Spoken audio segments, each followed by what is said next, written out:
Bonjour, mon nom est Jean-Sébastien Côté et aujourd'hui je vous fais visiter les bureaux de Transistor Média.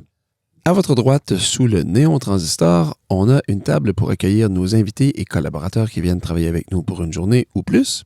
Et à votre gauche, nous avons le Studio 2 qui a en fait une double fonction, celle de bureau administratif logeant notre directrice générale Clara Lagacé que vous voyez présentement à la tâche et notre directeur artistique Julien Morissette, mais c'est aussi une pièce traitée acoustiquement et reliée électroniquement au Studio 1 pour nous permettre d'enregistrer plusieurs personnes à la fois si besoin est.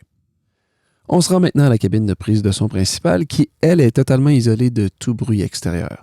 C'est ici que l'on enregistre la quasi-totalité des narrations de nos projets et dans la configuration que vous voyez présentement, c'est aussi notre deuxième salle de montage quand on doit travailler sur deux projets à la fois, comme c'est souvent le cas.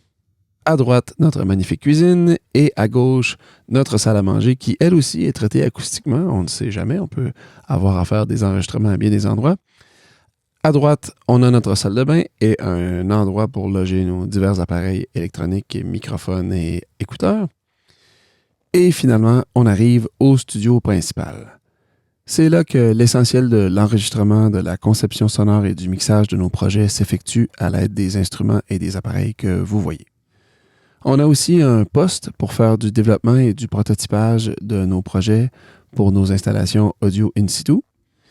Mais la vocation première de la pièce, c'est bien évidemment une salle de mixage et ce mixage peut se faire soit de façon classique en stéréo, soit en audio immersif au standard Dolby Atmos grâce aux haut-parleurs situés tout autour de la pièce et au plafond que vous pouvez voir. Ça nous offre la possibilité de prémixer ou même mixer complètement nos projets qui utilisent l'audio à plusieurs canaux. Alors voilà, ce sont nos installations.